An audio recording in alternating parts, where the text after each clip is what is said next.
গবেষণা করে দেখেছি বেশ কিছুদিন থেকে আমরা কেন অনলাইনে বা সোশ্যাল মিডিয়া বা ফেসবুকে এসে আমাদের মনের কথাগুলো বলি।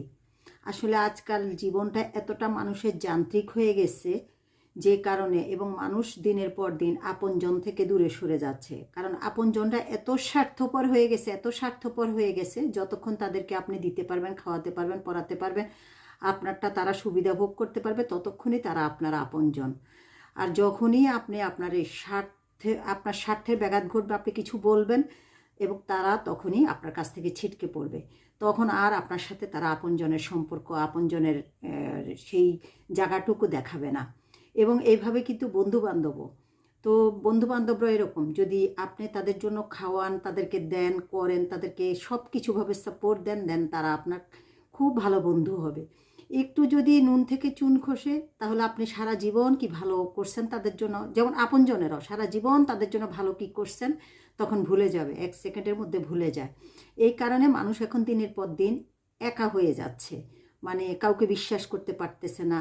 এই যে মানে আপনজনের হাতে মানুষ অনেক কিছু দ্বারা মানে হইতেছে, ঠকতেছে, বঞ্চিত হইতেছে, বা অনেক প্রতারিত হচ্ছে, সে কারণে মানুষ দিনের পর দিন একা হয়ে যাচ্ছে। এই একাকিত্বটা কাটানোর জন্য মানুষ সোশ্যাল মিডিয়াতে নিজের মনের কথাগুলো প্রকাশ করে, নিজের মনের যে ব্যথা, নিজের মনের যে কষ্ট, বা সে কিভাবে কত কিছু ভুক্তভোগী হচ্ছে, কত কিছু দ্বারা সে সাফার করতে, সেই জিনিসগুলো প্রকাশ করে সোশ্যাল মিডিয়া, ফেসবুকে। যে অন্তত প্রকাশ করলে তার মানে নেগেটিভ পজিটিভ অনেক কমেন্ট থাকবে, অনেক ভিউয়ার থাকবে, অনেক ফলোয়ার থাকবে, বাট কেউ না কেউ তার কষ্টটা রিয়েলাইজ করবে এবং তারা বুঝতে পারবে তার সিচুয়েশনটা কি।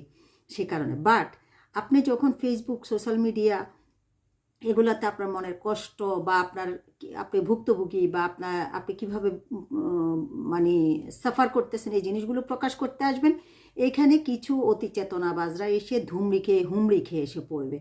মানে এমনভাবে পড়বে, যদি আপনি বলেন যে এগুলো কেন লিখেছেন বা এসে, তখন আপনি যদি কিছু বলতে যান তখন বলবে যে আপনি পোস্ট দিয়েছেন বলতে পারবো না। আবার আপনি যদি বলেন পোস্ট আমার ফেসবুকে, আমার টাইমলাইনে আমি দিচ্ছি, আপনি কেন বলবেন, তখন বলবে যে আপনার টাইমলাইনে আপনি দিয়েছেন, আপনি পাবলিক করে দিয়েছেন, তাহলে আমরা তো বলবোই।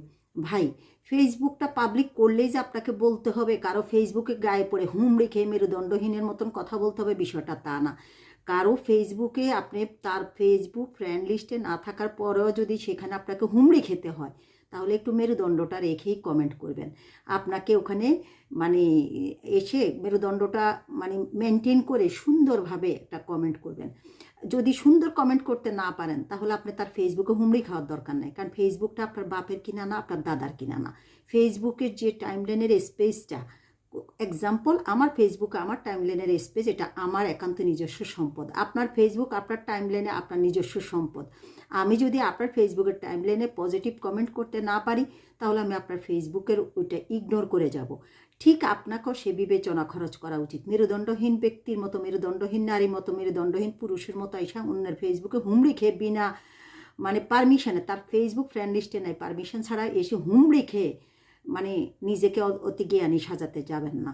এই অতি জ্ঞানী সাজানো এগুলো হচ্ছে একটা নষ্টামি নারীদের কাজ। যেমন আমি ধরেন এই পরকীয়া টিয়া নিয়ে লিখি, বা শাশুড়িদের ব্যাপারগুলো নিয়ে লিখি, শাশুড়িরা কতটা নোংরা হতে পারে। আমি সব শাশুড়ির কথা বলিনি, যারা নোংরা তাদের কথাই বলতেছি। সেখানে অনেকে এসে বলে, ছি আপনি এমন কথা বলতে পারলেন, যে শাশুড়ির জন্য আপনি এমন কথা বলতে পারলেন, আপনার কি যেন, আপনি ভালো হলে দুনিয়ার সবাই ভালো। আপনি কিভাবে বুঝলেন আপনি কতটা ভালো? যারা এগুলো বলতে আসেন তারাই পরকীয়া গ্রুপের সদস্য, তারাই পরকীয়া করে, এবং তাদের শাশুড়ি স্বামীরা তাদেরকে দিয়ে এগুলো পরকীয়া করায় তাদের ইনকাম খায়। এই কারণে আমার শাশুড়িকে আবার বলে কি, আপনার শাশুড়ি, যে আপনার শাশুড়িকে কি জানো, আপনি যদি আপনার শাশুড়িকে, আপনি কি আপনার বাবার বাড়ি থেকে আপনার শাশুড়িকে খাবার দিবেন? আপনার শাশুড়ির খাবার দিবে তার ছেলে, তার ছেলে খাবার দিবে না, আমি দেই না, আমার বাপের বাড়ি থেকে আইনা দে। তুই কেমনে জানোস রে বেটি, যেই বেটি এই মহিলা এই মন্তব্যগুলো করস, তুই কেমনে জানোস আমার বাবার বাড়ি থেকে আইনা দিচ্ছি না, আমি দিচ্ছি না, তার ছেলে দিচ্ছে, কিভাবে জানোস? যেহেতু কারো পারিবারিক, কারো ব্যক্তিগত কোনো বিষয় জানেন না, সেহেতু কোনো বিষয় নিয়ে মন্তব্য করবেন না। যার যার ফ্যামিলির বিষয় সে সবচেয়ে ভালো জানে। হুদাই মন্তব্য কইরা নিজেকে অপদস্থ হবেন। আবার কেউ কেউ এসে বলে আপনিও একদিন শাশুড়ি হবেন, হওয়ার পরে আপনিও তখন বুঝবেন ভাইরে আমি শাশুড়ি তো অবশ্যই হব, সন্তান যেহেতু জন্ম দিছি শাশুড়ি হব।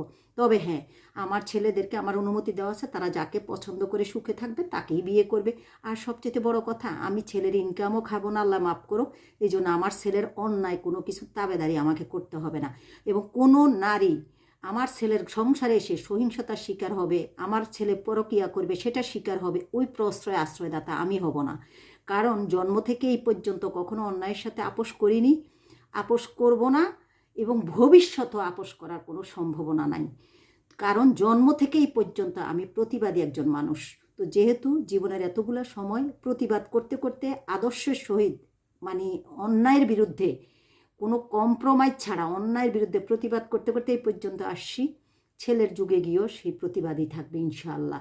কোনো মেয়ে আমার ছেলের সংসারে এসে মানে আমার ছেলে দ্বারা প্রতারিত হবে, আমার ছেলের পরকীয়ার শিকার হবে, সেটা আমার কানে যদি আসে, যদিও আমি আমার ছেলের ইনকাম খাবো না, তথাপি আমি এগুলো প্রশ্রয় দেবো না। আমি ছেলের বউর ইনকামও খাবো না, ছেলের ইনকামও খাবো না। যে নারীরা বলেন আপনার শাশুড়ি কি আপনার বাবার বাড়িরটা, আপনি কি আপনার বাবার বাড়ি থেকে এনে খাওয়াবেন? আমার বাবার বাড়িরটা খাওয়াই নাকি আমারটা খাওয়াই? তুই কেমনে জানোস? অতি চালাকি করার চেষ্টা করিস না, মানুষের টাইম লাইনে এসে অতি জ্ঞানী হওয়ার চেষ্টা করিস না। জ্ঞান যদি বেশি থাকে নিজের টাইম লাইনে যে জ্ঞান ছাড়, নিজের টাইম লাইনে জ্ঞান ছাড়া নিজের ভিউ বাড়া, নিজের লাইক কমেন্ট বাড়া, নিজের ফলোয়ার বাড়া। অন্যের টাইম লাইনে এসে জ্ঞান ছাড়া নিজেকে জ্ঞানী করার দরকার নেই। এত জ্ঞান যেহেতু নিজের টাইম লাইনকে প্রমোট কর, ঠিক আছে? বদমাইশগুলো।